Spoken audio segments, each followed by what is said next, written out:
The heart of kindness.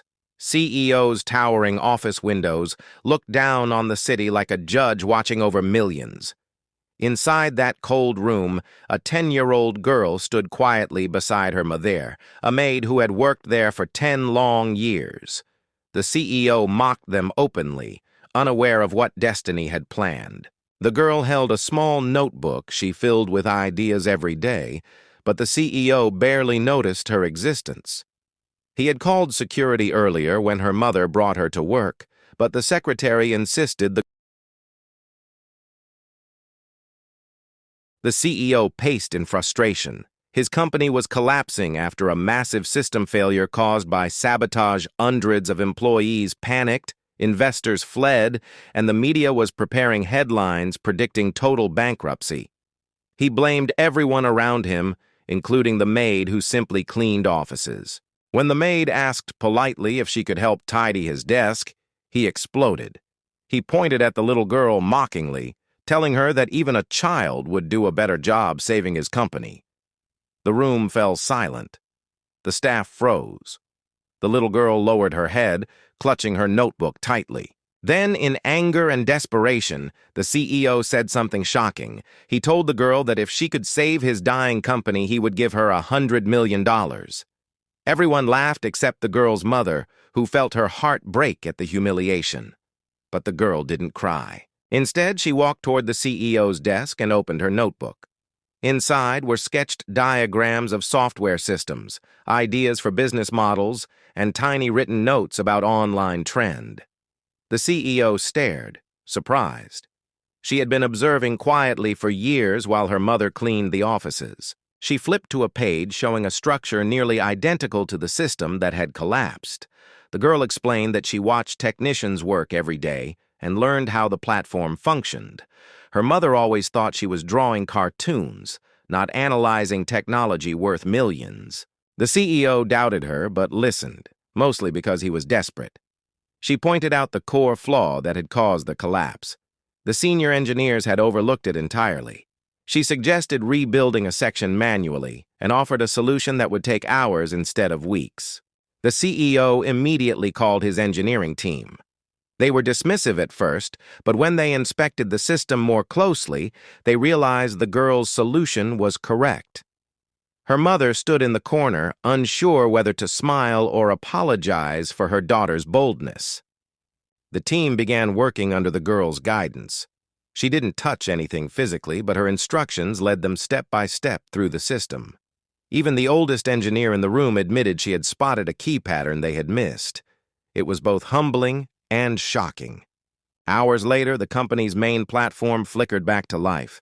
Notifications flooded in. Clients cheered across the world. Investors called, urgently, ready to restore their contracts. The CEO stared at the operating screens in disbelief as everything stabilized. The impossible had happened. The CEO walked toward the maid and her daughter slowly. The entire office watched in silence, unsure of what he would do next. The little girl stood calmly, holding the pencil she had used to draw all her solutions. Her mother's hands trembled with emotion. The CEO knelt down, something no one had ever seen him do. He looked the girl in the eyes and apologized for mocking her. He thanked her for saving thousands of jobs and restoring a company he had nearly lost. The employees clapped softly at the rare humility. Her mother wiped tears from her face. She had always felt invisible in that massive building, but her daughter's brilliance suddenly lit up the entire room. For the first time, people greeted her with genuine respect instead of impatience. Her heart filled with quiet pride. The CEO then made an announcement.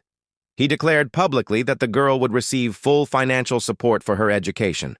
He promised scholarships, mentorship, and a secure future. But the girl looked at her mother instead of the CEO, seeking her approval before responding. Her mother nodded slowly. That nod changed everything. The CEO kept his promise and established a fund under the girl's name, ensuring she could pursue technology or engineering. Investors praised him, the media celebrated the young prodigy, and customers admired the turnaround story. That evening, the little girl and her mother left the building together. The mother still wore her cleaning uniform, and the girl still carried her notebook. But their lives had transformed. They walked home more proudly, knowing the world now saw what they always carried inside. The CEO watched them leave through the glass doors, realizing he had misjudged the quiet child who had visited his office so many times. He also realized something deeper. Brilliance can come from anywhere, and respect should never depend on wealth, titles, or status. The next day, the girl returned, not as the maid's daughter, but as the young genius who had rescued the company. Employees greeted her with admiration. She shyly waved and hurried to her mother's side, still preferring her comforting presence over all the attention. Her mother continued her work, but now people thanked her, offered her breaks, and helped her carry supplies. She wasn't invisible anymore, and the CEO ensured she would never be treated as anything less than essential to the company's heartbeat. Years later, the girl would become one of the youngest innovators in the industry.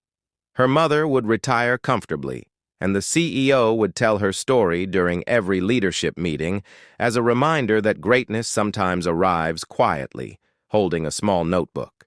And the company she saved never forgot the day a 10-year-old girl did the impossible.